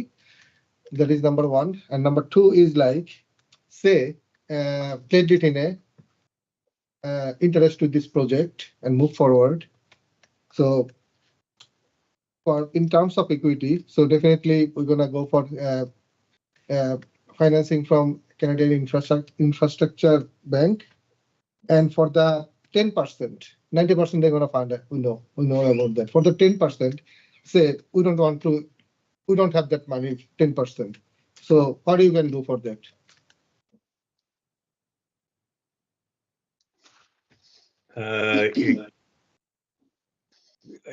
I guess, and I'm not as aware of the Canadian Infrastructure Bank as normal, but I guess we see or I would envision the Infrastructure Bank as having agreements with your nation, not with ourselves, because the Infrastructure Bank is essentially providing you what we see as equity. So Yes. that's a little bit behind the curtain for us, because we see equity coming. We don't know whether you've gotten that equity from Infrastructure Bank or yourselves. Okay, so that's a good question. But the Infrastructure Bank doesn't provide debt to the project. That I want to be clear. You know, we don't see the Infrastructure Bank as providing debt on the project. They're providing monies to yourselves for your equity portion. That's correct. So say, example, just a lump sum amount, say we need $50 million. So out of $50 million, infrastructure bank gonna provide us 90%. 90% is $45 million. So $45 million we are getting lent. Say, being clearly, we don't have $5 million that we need to pay down payment for that, getting that loan. We don't have that $5 million. What you can do for that? I can pay for you. You can pay for us? Yes. Free? Yeah, I think what there's various funding that and I understand what Mir's saying, but it may well be that he says that he will fund that until construction is complete for you. If you're following what I'm getting at. In other words, until a project is constructed, it may be that 5 million equity doesn't come directly from yourselves, but is covered by a portion by another one of Mir's company. Essentially, the Ilani Energy would put in extra equity, but usually at the end of construction, that is sorted out. Yeah, I'm just like curious about okay, like all that stuff. I understand what you're talking about it all and everything, but when it comes right down to the nitty-gritty, and you're gonna start the construction phase, say you got this whole project, say we did all this, and then you get into the actual site, and there's no way you can move you can bring the equipment into that site because of say out of the blue, like there's a landslide or something out of the blue happens that you can't use it now, then what? You never know, right? Sam, you're on mute. Unless the engineering and environmental work is grossly in error, that shouldn't happen, because you got to remember that there's $160 million put in here before you get there. So you've already got $160 million in. Hopefully you didn't make that big a boo-boo. Yeah, but I know what you're talking about. We've had challenges with landslides and avalanches and other things that have happened to us on our projects. And we found a way to work through it and get it done. Okay. Yeah. Perfect. Thank you. I just saying what if. You never know, right? Yeah, you've always got a plan for the what ifs. So we try. Well, with the weather these days, we don't know whether it's going to be sunny or a blizzard. So that's the stuff that keeps us up at night, thinking about those questions. Yeah. So what we've done in other projects is we've had a risk workshop. And so everyone sits down and we just throw darts at the board. Okay, what if this happens? And what if this happens? So you try, you try brainstorm before you actually hit the ground and identify anything that could potentially go wrong and work out a mitigation plan for it. Benga? Awesome, thank you. Just a thought for you, the whole group. I think you might want to think deeply about the in-service state. First Nations are risk averse. So you might want to think about that deeply. Do you have the interconnection feasibility study from BC Hydro now? We're getting that in the next couple of weeks. Yep. Okay. And I suppose we have 4 weeks in between. So that's... And BC Hydro are not known for their prompt delivery of reports. So Yeah. I don't know But when we're anyway, going to see it. Yeah.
Director. Robert Gagnon, Counselor. And we have 2 counselors online. Crystal Gibbs, Council. Joshua Seymour, Council. Great, thank you, everybody. My name's Scott Broughton. I'm the CEO of Vitreo. Michelle. I'm Michelle Perret. I work for Stantec and am helping Scott and his team out on this project. I'm Catherine. I'm also with Stantec and also helping out Scott with the project. Nice to meet you. Awesome, thank you. Do you have any presentation for us this afternoon? I do have a presentation, Okay. and I can share it now if that helps. Please go ahead. Okay, well, I'll pass it over to Scott for opening comments, and then we can talk a little bit about the EAO process. Yeah, thanks, Michelle. So again, thank you, everybody. We're very pleased to be invited back to talk and let you know about our updates for our project at Angus. We thought we would just show you this slide that shows the map, and I know it's rather tiny on this page, but the south end of it, bottom left-hand corner, shows Prince George. And as you move forward up the Hart Highway towards Bear Lake, we get into the vicinity of the project. So there's a Forest Service Road known variously as the North Olson or the Chichinka Lake Log Road that goes east. And that takes us essentially directly to the project area that we're reviewing right now in environmental assessment. That's where we would operate a quarry, very conventional drilling, blasting style quarry, and an initial plant. Yeah, zoom in, that's a great idea. And then nearby that quarry site would be what we call the raw sand plant. So that's like the initial processing of our material. And I just want to highlight that we propose to operate here seasonally. We don't propose to operate here in the wintertime, but we will make a stockpile of raw sand that is ready to be transported essentially year round, depending on whether the Forest Service Road is available and open or not, along to a finishing plant. Maybe we could just move that cursor along. So we would join the 2800 FSR, goes underneath the major transmission line there, and come to what we call a finishing plant. Very simple plant where we essentially dry the material and do a final sizing of it, and then we store it in silos ready to be transported. You can see we're about 10 kilometers south of Bear Lake in that location, and we're close by a number of sites that you might all know about: Emerald Lake, Crystal Lake, Crooked River, and obviously Bear Lake. So the sites, just in general, just as a reminder, we're kind of selected for the mineral exposure is really quite good where we've selected the mine site to the right again. But that same geology outcrops in a northwest southeast strike. That's why you see a number of beige colored claims there. We access there primarily to minimize how much disturbance the project would create. Again, the FSR is very suitable for our needs to access. The areas that we've selected for the quarry and the plant site are already logged, essentially. There's a number of trails that we're making use of that already exist. And this is the area primarily of a lot of our baseline study work. Over up to the finishing plant site again, I'm sorry to take you back and forth, but the finishing plant site is surrounded by other historic and industry activities. We're just south of Winton Global log sort area. We like that location because of its proximity to a existing rail siding. And it's surrounded by a couple of other sand and gravel quarry operations, or historic ones at least. So that map is really just to provide you a bit of context again about where Angus is and what we're proposing, and again, what we're in environmental assessment for.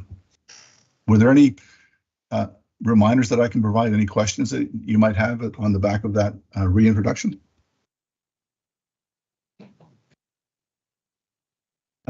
Hearing none, we could let Michelle carry on with an update on our regulatory work. And this is important. We have been meeting recently with Benga, which has been great to talk about capacity funding for Clay Clay Tenay to be in the environmental assessment process with us, and to review an awful lot of material that gets prepared and presented as we go through the environmental baseline work and our mine design work.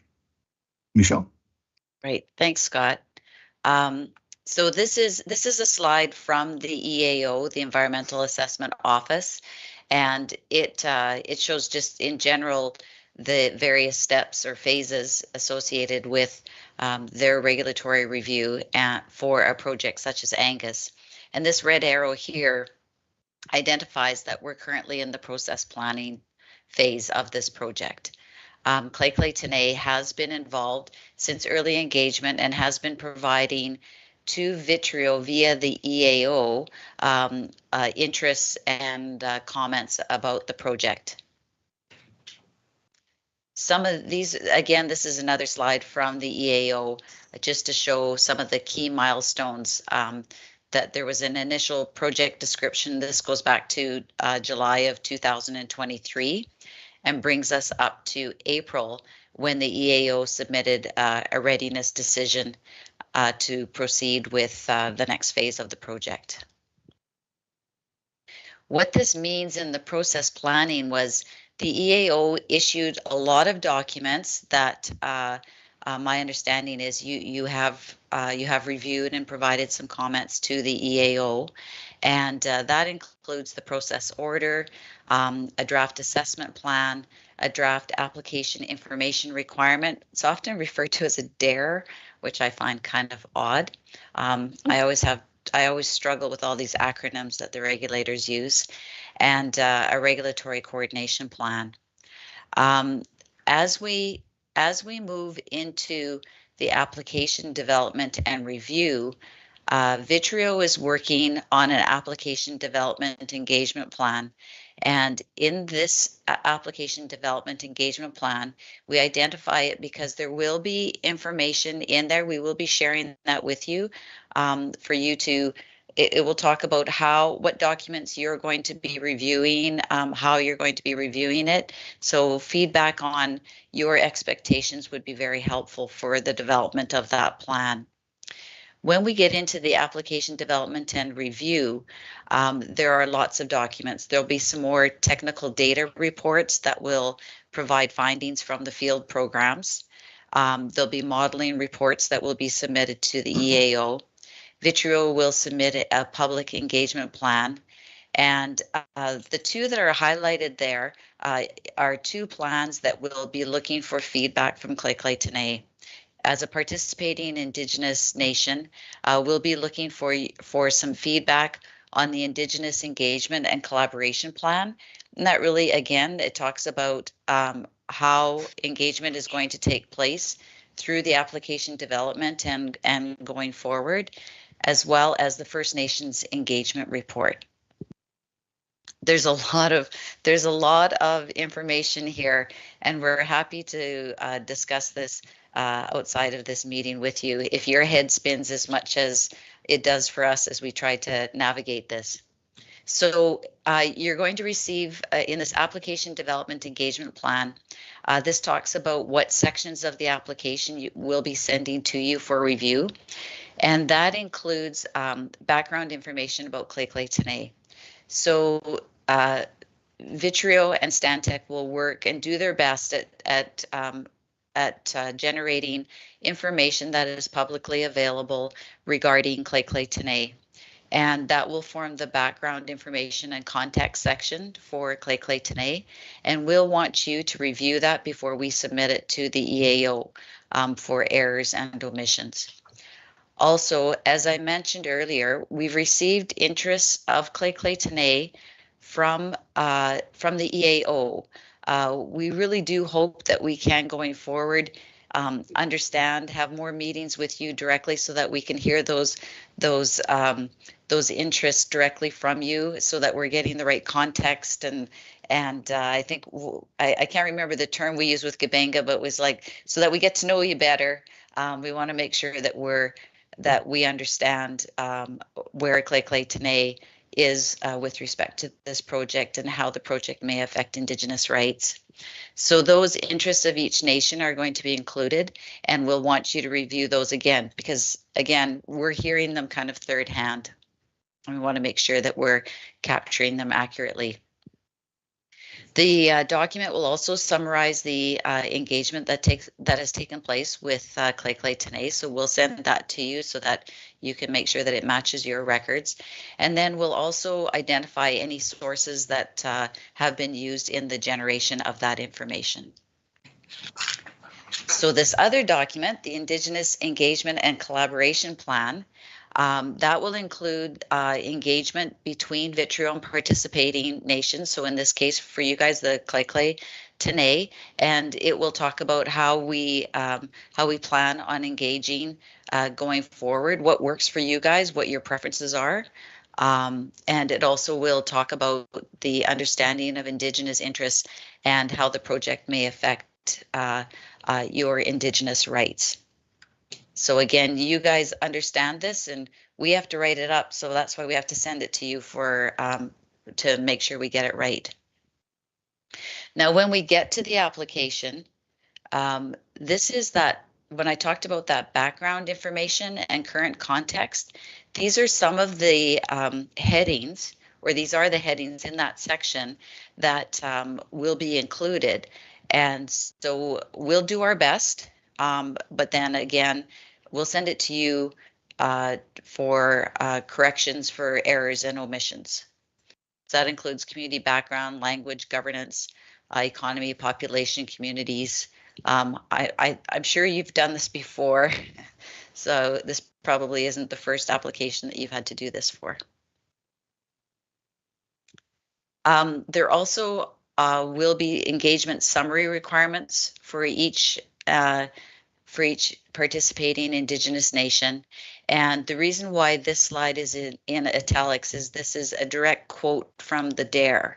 So you would have received a copy of the DARE, and you've probably seen this language. But what the regulator is requiring is a summary of past and planned engagement activity that describes the efforts taken to seek the views of Clay Tenay. And that would include any activities, timeframes, efforts to engage diverse populations, how engagement activities support Clay Tenay, understand how they understand, how the engagement activities the efforts were made to understand the project for Clay Tenay and its effects on Clay Tenay and your rights.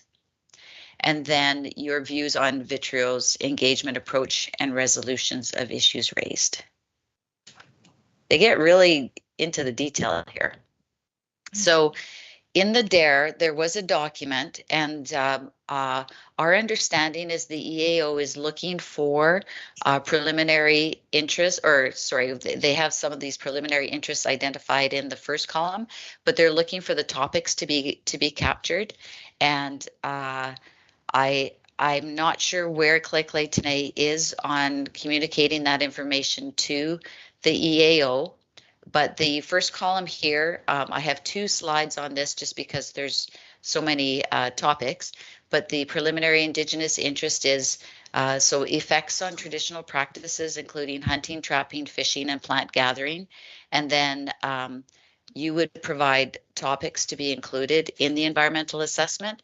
And that final column talks about the valued components that will be reviewed to that reflect or represent or may match the potential interest of the community. There's also effects on access to traditionally harvested resources.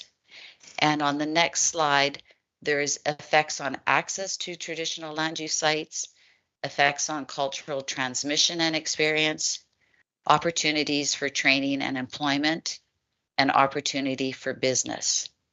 Now, when we saw a copy of the draft DARE from the EAO, there was an additional line in there for in the Clay Tenay section. I believe it had something about using kind of like the using the area or the pleasure of using the area, something along those lines.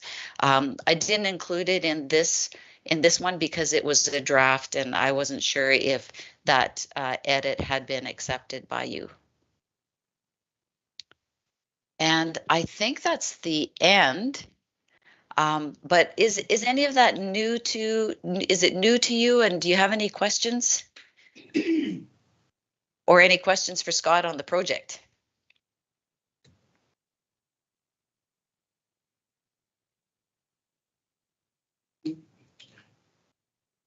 Sounds like fun, right? I see people smiling, going like, yay.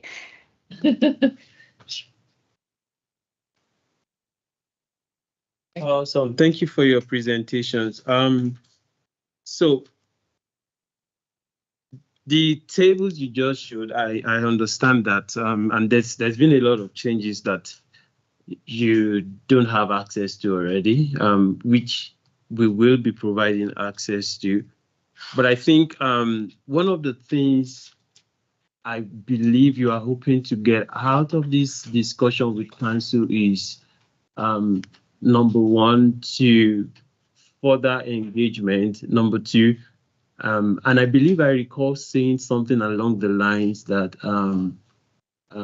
definitely we will still invite you to meet with the whole community once we put all of those capacity funding piece. Once we're done with all of that, we can then have a broader community. There's been a lot of work going on in the background that you are not privy to, obviously. So we will be providing a different table from the one you just showed a couple of minutes ago. We've identified some of the topics we would want you to capture in the assessment, and we will be providing that. But before we do that, we would also want to have like you come to see the community and have a discussion with the community, and you can hear people's questions and opinion directly. Yeah, we would love to do that. Yeah. Yeah, so I believe I have pretty much captured all of my thoughts. Yes, and then I know the last time we were on the call, you mentioned something around you would like to understand what council think about the project in terms of what the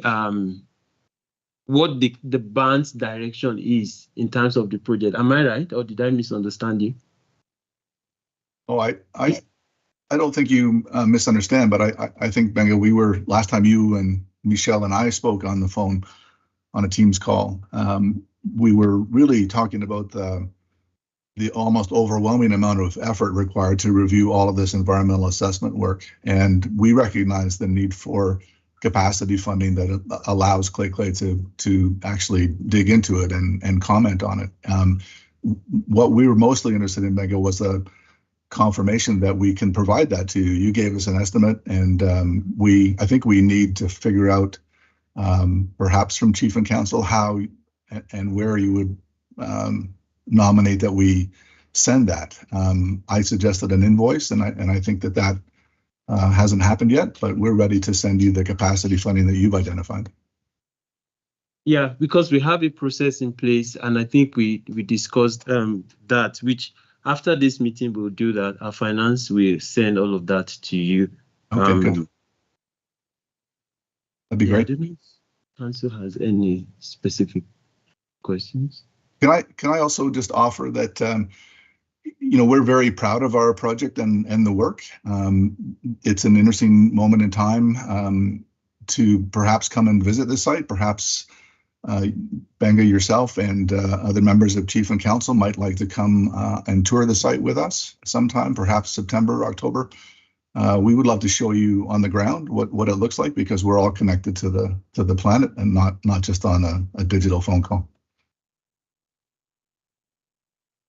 It is a beautiful spot. You guys probably know it better than I, but we love going up there and watching for animals and if we talk to Scott nicely, he might organize a barbecue for us while we're up there.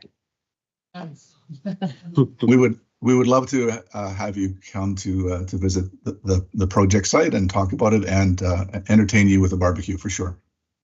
Oh, yeah, I think council like yeah. See the impacts, and a lot of people do hunting and berry picking and all the good stuff in there. So it'll be good to get out to see it, see the process. So, before you guys go, when you're saying our name, you're saying Clay. Yes. It's actually pronounced Claytley, but Claytley? people. Yeah, there you go. That's Did I get it? There. Yeah, Claytley, yeah. today? There you go. Thank you. Oh, you're very welcome. Thank you. No worries. Thank you. I apologize. That's okay. No worries. We're all here to learn. Thank you. yeah, so we'll arrange it with Bango, arrange a time to come up, and Bango will send all the, or go with finance right away with you, for you, and send you all the paperwork that you need. Okay, that would be great. Thank you very much. I hope you've appreciated the update. We would very much like to present to you more frequently. I think the last time was March, as we talked about earlier, but there's a lot to cover here, and we understand it takes time to process it all and understand it. Absolutely. No, thank you for the update. Okay. Well, have a great day. Okay, thank you. You too. Thank you. Have a great day. Bye. Hi.